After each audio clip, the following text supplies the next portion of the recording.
in the afternoon here on the East Coast of the United States. Colonel Macgregor joins us now. Colonel, since we were last together, President Putin paid a visit, not to Crimea, but to the Donbas region and a couple of places around there. The Americans weren't too happy about it. I thought it was a pretty good move on his part. What did you think? Well, he went forward to where he thinks it's important that he be seen by his troops and by the Russian population. So it was a successful visit from my standpoint for him. I don't think he particularly cares what we think. Well, I think you're probably right on that. Yesterday there was some sort of a confrontation over the Baltic Sea, not the Black Sea, the Baltic Sea, between American aircraft and Russian aircraft. I'm surprised I didn't hear Lindsey Graham suggest that we should have shot the Russian aircraft down, but somehow it would have been immoral for them to have shot the American aircraft down. There was no shooting, but they were there. What were the Americans doing there? Why are we over the Baltic Sea? Well, allegedly, I was told the two B-52s were practicing a cruise missile launch over the Baltic, obviously in the direction of St. Petersburg or Russia. Extremely ill-advised, in my view, and entirely unnecessary. The Russians, of course, were alarmed and sent up some fighter aircraft that effectively intercepted the two B-52s on the edge of the Russian air defense identification zone. The two B-52s changed course, veered off. The Russians landed. Nothing happened, fortunately. Why we chose this moment to conduct such an exercise over the Baltic is a mystery to me. It seems very stupid unless you're begging for escalation. You said they're B-52s. These are my lay understanding. These are humongous, aren't they? They can carry almost anything. Well, sure. They're long-range bombers, and they can launch cruise missiles from any location at a target that may be 100, 200 miles away. Again, why did they feel the necessity to do this in close proximity to Russia, right over the Baltic Sea, is beyond me. I don't understand it. I mean, if we think... You said they were practicing. Surely they weren't shooting anything. The practice... No. This was something short of that. Yeah, I'm told this was a practice run for the release of cruise missiles in the event of conflict. That's about it. I just question the wisdom of doing it when they did it and where they did it. As we speak, President Xi of China is visiting President Putin in Moscow. President Xi very publicly suggested in the physical presence of President Putin that there be a ceasefire between Russia and Ukraine. Now, I can't imagine Xi, who's the ultimate diplomat, would have made such an offering without President Putin, in President Putin's face, without President Putin knowing it was going to happen. Within a couple of minutes of this came the American response. Hang on to your seat, Colonel. Here's Admiral Kirby. We'd be concerned if coming out of this meeting, there was some sort of call for a ceasefire. Because right now, while ceasefire sounds good, it actually ratifies Russia's gains on the ground. It actually serves Russia's purpose for a ceasefire to basically call a stop right now without any acknowledgement that Russia's illegally inside Ukraine. So United States will be against the ceasefire because of this principal issue or because it was proposed by China? I think I've been very clear. It's about the principle of a ceasefire called for right now, which would essentially just ratify Russia's gains. Never mind all the bloodshed it would stop, Admiral Kirby. Never mind all the bleeding of cash and military equipment it would stop, Admiral Kirby. God forbid President Putin should smile over it. What did you think, Colonel? When a great power like China offers anything resembling a peace plan that involves a ceasefire, our response should be, we're taking it on board and we're going to examine it, and we will respond after we've had a chance to examine it thoroughly. That's what a good diplomat would say. We have taken the position that the only arbiter in this operation is us. In other words, we're the only ones that can accept or reject any peace plan or ceasefire for Ukraine, which is utterly nonsensical. But this is what we've taken as a position from the very beginning, Judge. Is this a manifestation of American exceptionalism, that everything that happens everywhere in the world has to be approved by us? Well, that's not a tenet of American exceptionalism. That started with Madeleine Albright in her discussion with Colin Powell back in 1992, insisting that we are the indispensable nation, that nothing can happen anywhere on the planet without our participation. That was a very dumb observation because it's patently untrue. Most of what happens beyond our borders on any given day is completely irrelevant to the American people. But in this particular case, if we were interested in peace, and I think we've made it very clear that we're not, if we were, then we should have simply said, we'll examine the proposal, we'll study it, and we'll respond. That costs you nothing to say that, and that's the diplomatic language that we should have used. The second part is that China is genuinely interested in bringing this war to a close. We need to get that through our heads.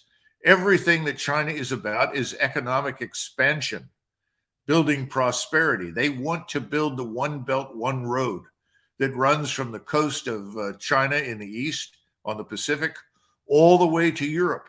To do that, you've got to cross through Central Asia, and from Central Asia through Russia to Ukraine, and through White Russia to Europe. They want that trade. The Europeans, by the way, would like to trade with China. Now, why do they want to go through Central Asia overland?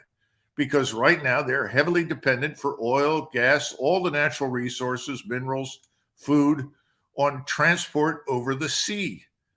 Everything has to come out of East Africa, out of the Persian Gulf, Saudi Arabia, the Emirates, and Iran via ship through the Strait of Malacca, up through the South China Sea to China's ports. That means that they are vulnerable for thousands of miles to what? It's called the United States Navy. And they don't want to be vulnerable to that anymore. They would like to avoid it. China is not a natural maritime power. I don't care how many ships they build. They know that. So I'm going to conclude that Admiral Kirby, John Kirby, former admiral, who must understand what you just articulated, Colonel, is just a mouthpiece saying what his bosses in the Pentagon or the State Department, I don't remember who his bosses are. He works for the National Security Council, so I guess he works for Jake Sullivan. But what his bosses want him to say, which is the manifestation of this Joe Biden bellicosity. Oh, of course. I think that's universally true. In fact, right now, I think you can say it applies to virtually all the retired 4 stars and 3 stars and the active duty 4 stars and 3 stars. I don't know of anybody who has voiced privately or publicly any opposition to the dumb policies. Now, I may be wrong and something has happened behind closed doors. I hope so. But no, I think that's true. A little while ago, I don't know how President Putin knows this. I don't think the British announced it. I guess Russian intel told him. He said that British plans to deliver ammunition with depleted uranium to Ukraine would trigger a Russian response.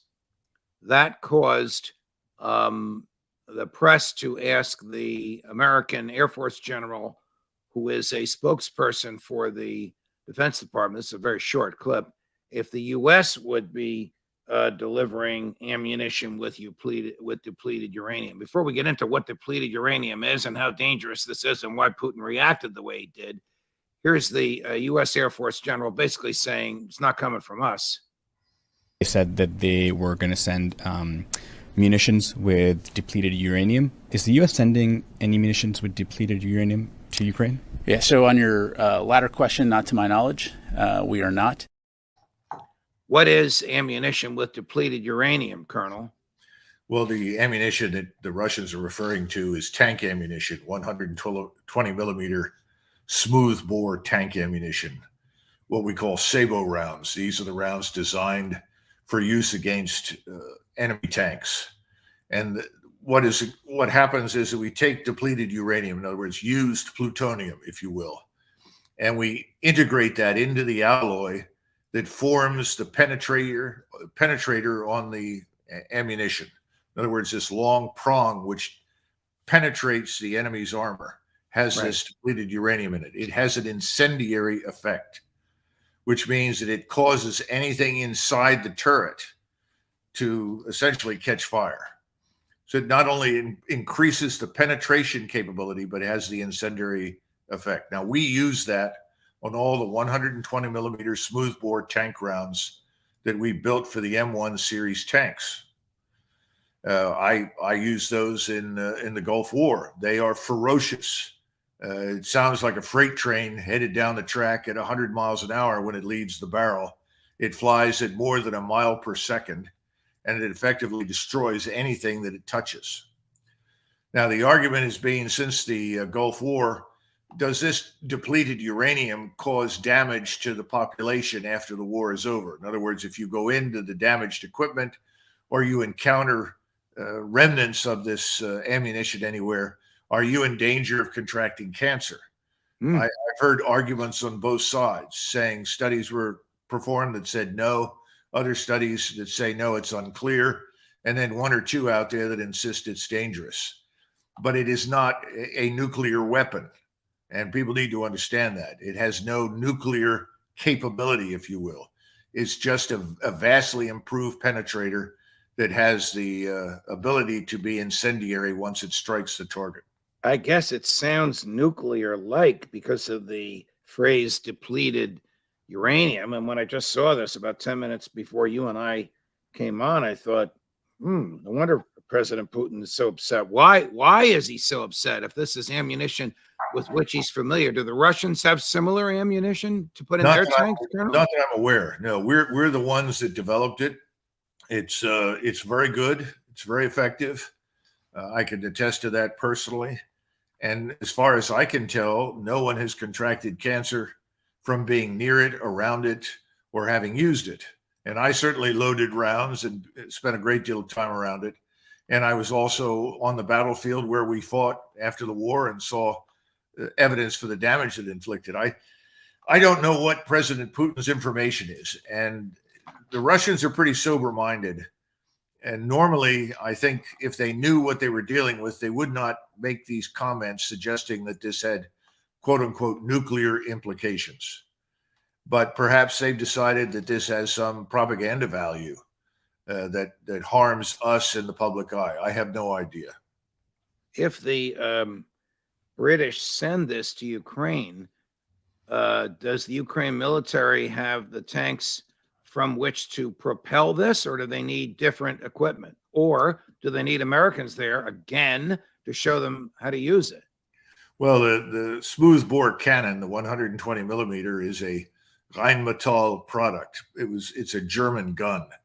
The British use it. We use it. We and the British have both manufactured it under license. So it could conceivably be fired from a Leopard tank. It could be fired from a Challenger. And if someday M1 tanks arrive from the United States, it could obviously be fired through a 120 millimeter smoothbore cannon on an American tank.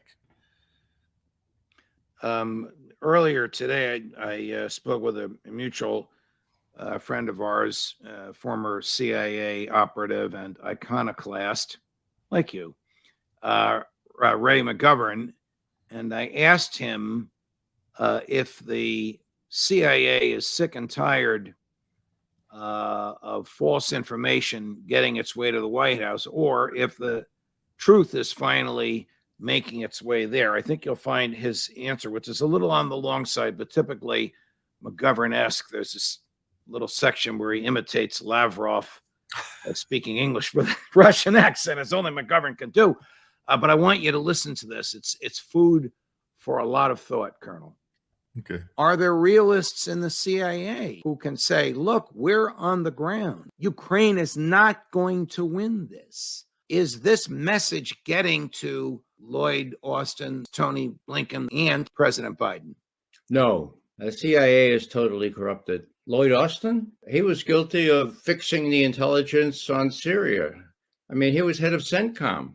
51 DIA, Defense Intelligence Agency analysts complained formally to the IG at the Pentagon that he and his top coterie of officers or falsifying what they were saying about Syria. So there's no hope for Austin. With respect to Bill Burns, who I had initial hopes that he could stand up to these guys, forget about it. That's the current head of the CIA. Yeah, and he's now, he was the guy that Sergei Lavrov, newly appointed in those days foreign minister of Russia, he called Burns in and said, look, Mr. Burns, this is a red line. Niet means niet, no Ukraine in NATO. And he reported that we have the cable. We have the cable because of WikiLeaks, all right? And if it's, it's authentic. If I've seen one cable from Embassy Moscow, I've probably seen a couple thousand, okay? So that he was warned about that, okay? And now what does Bill Burns say? Well, the attack on Ukraine was unprovoked. It was unprovoked. Well, here's Lavrov telling him in 2008, you're going to provoke us into intervening. And now Bill Burns has become a propagandist. I would imagine you agree with just about all of that, Colonel. Well, I think, unfortunately, all the top leadership in the military, the State Department, and the federal bureaucracy in general is compromised. We have to accept that fact. We've always had a problem with senior officers who were, I would say, economical with the truth. But now we have people that are just not telling the truth. You're being charitable. McGovern is saying that a 4-star at the time, who's now the Secretary of Defense, was lying to the public and lying to his bosses and twisting the truth that CIA agents risk their lives to get. We'll go back and bring up some old film footage of Generals Hertling and Petraeus and I think, who was it, Marty Dempsey, others talking about the high quality of the Iraqi army and its readiness to fight and how well prepared and well trained it was and so forth. This is not new. These people are being expected to support the party line because that's what the policymakers want. If you don't do that, if you don't want to do that, then you're not going to get promoted. You're not going to have those jobs. So this is not really news. Ray McGovern is right. Now, Ray is wrong on something else, because I have had the privilege of listening to Mr. Lavrov in private, and his English is almost accent-free. It's extremely good. I wish that most of the people in the U.S. government spoke English as well as Mr. Lavrov does. I'm going to have to play this little segment for the great Ray the next time he's on. He'll get a kick out of it. Colonel, are you surprised that Buckmoot has yet to fall? Well, not really, because I think the Ukrainian leadership has vacillated between abandoning it as essentially a black hole for Ukrainian blood and treasure, and at the same time holding it against all odds for the purpose of demonstrating to their supporters in the West that they, quote unquote, can still win. They've been going back and forth on this for months. And I think the Russian position has been, we don't have to take this tomorrow morning. We don't have to take this next week. We're eventually going to have it. We're going to own it all. It's just a question of time. And if the Ukrainians want to commit tens of thousands of their soldiers to hold this place, well, come on in, take up a position. I watched a film just yesterday of a Ukrainian brigade trying to move forward in the Donbass, not far from Buckmoot, off the road. These were all dismounted infantrymen, large numbers of them. And the Russians who filmed this fired one artillery round into the midst of them, confirmed that they had it, and then essentially opened up with all the guns. Within a few minutes, virtually everyone in the brigade was annihilated. In other words, this intelligence, surveillance, reconnaissance complex of platforms, everything from space down to ground level, now provides accurate and quick targeting data for the use of Russian artillery, Russian missiles, Russian rockets, and in the space of a minute or two, such that as Ukrainian formations move forward, before they ever get a chance to close with the Russian enemy, they are taken under fire and largely annihilated. Colonel, is it common for Russian forces, American forces, I don't know if the Ukrainians can do this, to film their destruction of the enemy in real time? Did you see this in real time? No, I saw the film. It was shown to me on a video. In other words, it had been taken at the time of this Right. event, and I don't know exactly where it was, but I know that it was real, and I know it was in the Donbass in eastern Ukraine. Do we do this sort of thing? Sure. I mean, you've seen gun camera footage from American attack helicopters that show people launching Hellfire missiles and rockets at Afghan or Iraqi insurgents, and you watch the missiles reach the targets, detonate, and kill everyone. So this is not unusual, and frequently it's done for higher headquarters to see how the effects of the weapons work. People want to know that what they're doing is working. Now, in this particular case, I think they were trying to demonstrate just how good the system they've built works. And the Russians have built a very effective system. Colonel, I want to ask you a question that's a little political, and if you don't want to answer it, please to tell me. And I ask this with a lot of respect. Donald Trump has been arguing that if he were president, this war wouldn't be going on. You, of course, held a senior position in the Defense Department for part of President Trump's presidency. I think you know this. Some of us tried to talk him into appointing you as Secretary of Defense. Didn't happen. Maybe it'll happen in the future. But what would or could he have done, or what would you have advised him to do if President Putin began the special military operation under Donald Trump's watch? Well, let's go back to your first question about Donald Trump had he been president. There is no doubt in my mind that President Trump would have picked up the phone and instantly called President Putin and asked him, what are you doing? Why are you doing it? And can we talk about this? In other words, if it had gone that far. Right. I think that probably President Trump would have talked to him earlier before he mobilized forces and moved them into Ukraine. Now, could he have prevented it? That's a difficult question simply because, remember, he had appointed large numbers of people who were not supportive of him, who actually subverted him. The general officers that produced the debacle at Kabul airport when we left Afghanistan were the same general officers who were there when he was president. In other words, it's important for people to understand that his intentions were clear, unambiguous, and pure, no doubt about it. He was utterly opposed to war with Russia or China. His emphasis with China was always economic and business, never military. His emphasis with Russia was never on the military side. On contrary, he saw lots of room for cooperation and a coincidence of interest in a number of key areas. So he was unalterably opposed to conflict. But again, he had lots of people under him that, regardless of what he thought and said and did, took the opposite position. I mean, I sat there in the Oval Office and listened to it. People were absolutely insistent that we were going to face in the future, and already did, existential threats from China and Russia. So, preventing it, maybe, stopping it, maybe, but with all the trouble that he had on the Hill, you could look at the people on the Hill who are virtually, for the most part, the same actors that were there when he was president.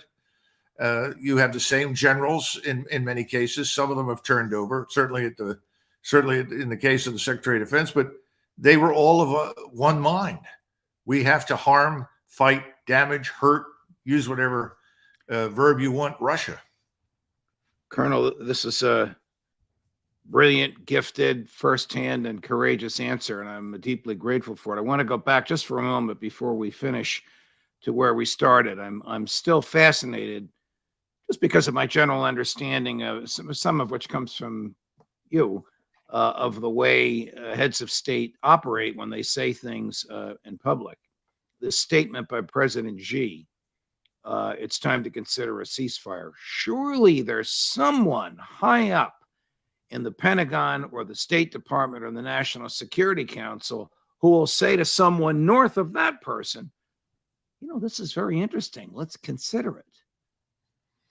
Is there nobody in Joe Biden's realm that's going to say in here, Xi is sense. It's time to do something about talking, because this fight is not going to end the way you want it to end, Joe. This is a very important question. First of all, if you go back to the Bay of Pigs operation, when President Kennedy was in the White House, he was not fully briefed on everything that was going on. And he was effectively presented the plan as a fait accompli. This is going to happen. We've got it all under control. Alan Dulles said we're good to go. And he launched it without understanding its implications. He subsequently met with President Eisenhower, and President Eisenhower said, well, President Kennedy, with whom did you speak? And he said, well, I talked to the Secretary of Defense. I talked to the head of the CIA. I talked to one or two other people. And he said, well, that's not enough. There were other people you should have consulted with on the National Security Council, people who would have told you that you were walking into a bear trap. And now, ultimately, Kennedy acted to fire the head of the CIA. And he did not make that mistake again. That was a very costly mistake, obviously. We're lucky that we got out of it as easily as we did. It hurt a lot of people, unfortunately. I think you have a similar set of circumstances right now. People do not think these things through. They're not thoroughly planned. There's too much emotion, too much passion, not enough reason. There's no one who sits there and says, before we do anything, we should ask ourselves, what do we gain and what do we lose? Is the gain worth the loss? Now, that seems very simple, but people don't do it. And that's why President Trump's position was so vital and essential in June of 2019 when he was presented with a fait accompli. General McKenzie and CENTCOM had sent this global hawk on the outskirts of the air defense identification zone that belonged to Iran, right up the center of the Persian Gulf, knowing full well that the Iranians would probably shoot it down. And gosh, we had a strike package ready to go. Air Force, Army, missiles, everything you can think of, Navy, strike package ready to launch. And sure enough, they shot the Global Hawk down, and suddenly the entire Joint Staff descends upon the White House. The War Council is held. Sir, we're ready to launch the strike package. And Donald Trump sits there and says, well, why? Was this a manned aircraft? Was this a deliberate provocation? And he just went through and asked these questions. They said, well, it was unmanned. So you're telling me no one was hurt? No, no one was hurt. And how many people are we going to kill with this strike package that you want to put together? Well, they started adding up the numbers and they got up to a few hundred. And he said, then what happens? No, he said, no, it's over. I'm not going to do it. Thank you very much. But we know that Bolton at the time was the National Security Advisor, General McKenzie, I'm told Secretary of State Pompeo, they were all cheering, let's go, let's get this done. Finally, we get the war we want with Iran. So fortunately, he was there to say no. The problem now is that these things have taken on a life of their own. Did someone go to the president and say, we want to fly 2 B-52s over the Baltic within 50 nautical miles of St. Petersburg and practice the release of cruise missiles targeting Russia? And expect the Russians to do nothing. President? Come on. I don't think anybody did. So who signed off on that one? Jake Sullivan? And remember, this relationship between the National Security Advisor and the president is a very important one. There is a memorandum, an executive order, if you will, that stipulates all the authorities that are devolved from the president to the National Security Advisor. These are things, much of which are classified. So they don't even need to go through the president. We don't know how that impacted this particular decision-making process. But this whole business is out of control. Someone at the helm should be holding the reins very tightly, making it abundantly clear what we will and will not do. All this nonsense about strategic ambiguity is a disaster. This is a time for absolute clarity. This is a time for the phone lines to burn up from Washington to Moscow immediately. It's not happening, Judge, and I'm worried. On that, we'll finish for today. Colonel, thank you so much. We'll see you again soon, my dear friend. Okay, thank you.